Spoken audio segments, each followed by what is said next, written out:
បាទជំរាបសួរពុកម៉ែបងប្អូនថ្ងៃហ្នឹងបាទមានពងមកពីខាងបងហ្នឹងហើយបងខ្មុំមួយទៀតឥឡូវតែរួចរាល់ហើយបាទនឹងតេស្តសលេងស្ដាប់ទាំងអស់គ្នាហ្នឹងឯង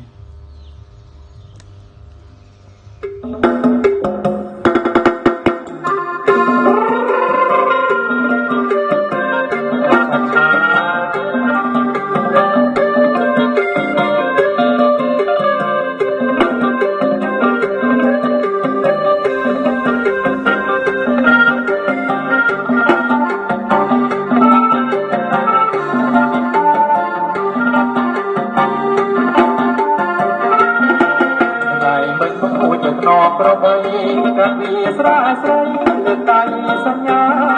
នឹងនេះអូនជ្រោកកាត់ហើយតមានប្រាតែក៏ពុកតតាតែជុំគ្នាក្នុងកោមានលោកឆ្ងាយអងចា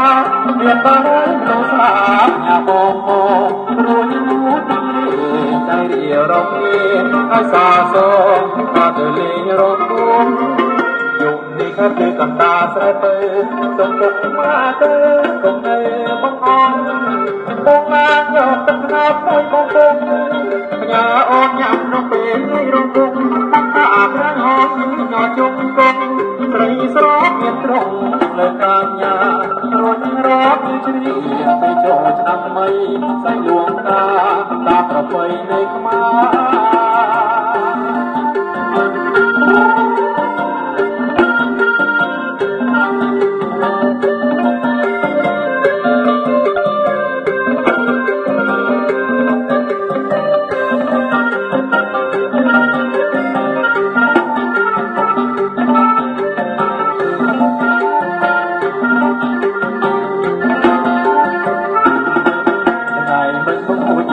ប្របីកាពីស្រាស្រីលើតៃសញ្ញានឹងនេះអូនជ្រោកកាត់ហើយតែមានប្រាតែក៏ពុកតតាតែជុំគ្នាក្នុងកោមានលោកឆ្ងាយអងចាមានបានលោកស្លាប់ញ៉ាបងមករួចមួយទីใจរៀបរងគ្នាអាសាសងអាទៅលេងរកគុំយុគនេះគឺកណ្ដាស្រែទៅសុំពុកមកទៅគុំនៅបងអងបងមកយកទឹកថ្នោតមួយបងពុក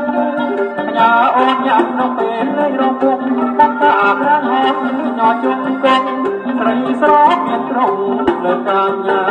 រួចរកជ្រាបទៅចូលឆ្នាំថ្មីស្រីលួងតា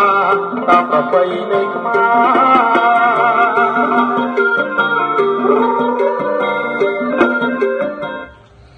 បាទពុកម៉ែបងប្អូនសំឡេងធ្ងន់ថ្លាមូល